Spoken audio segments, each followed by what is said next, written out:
Spiritual Seeing. BD0910 from May 12, 1939, taken from book number 18. Those who indulge in the world cannot grasp spiritual wealth, but those who live in God are given in abundance. And so it is very easy to recognize who is in the truth and who is subject to error, and a blind man in spirit will never be allowed to presume to pass judgment, for he sees with the eyes of the world and these do not penetrate spiritual territory. Conversely, however, a spiritually active person will be allowed to gain insight, and all obstacles will disappear from his spiritual eye, and what he sees will not be visible to the naked eye and yet clearly and distinctly perceptible to the eye of the spirit. To reach this state is extraordinarily happy for the earthly human being and will also not be denied to him, only it requires the human being's strongest will to make the gift of spiritual vision his own. Spiritual matter is hidden in all matter, and therefore this spiritual matter must inevitably start to function. And it is this activity which visibly appears to the spiritually seeing person.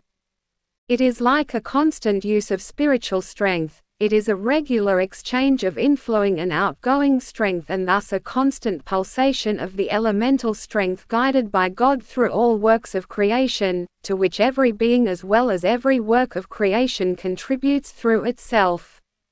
What the human being is able to see spiritually has no connection whatsoever with earthly abilities of such beings, but is a completely isolated activity, and only the truly spiritually advanced human being can arbitrarily and at any time put himself into the state where spiritual seeing is possible for him, and this always also presupposes the will to derive some benefit from such grace, and therefore the divine Creator only allows such when there is no longer any danger of compulsive faith, when therefore whatever the earthly child gets to see does not exert a damaging influence on the person's soul. And therefore only those earth children are admitted who already show a certain spiritual maturity.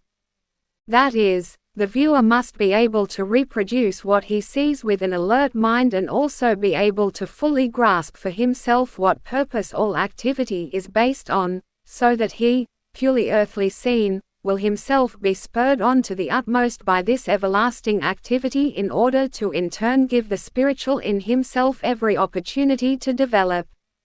Whoever is able to see spiritually will also soon have overcome matter and only remain on earth for the sake of his fellow human beings, for this state will already be a sojourn in higher spheres for him, and matter will be left behind, as it were, for it does not belong in that world. Nevertheless, a conscious vision into the spiritual kingdom brings unspeakable benefit to the earthly human being, and should therefore be striven for with full will, since it is, after all, a matter of increasing spiritual wealth and collecting imperishable treasures for eternity. Amen.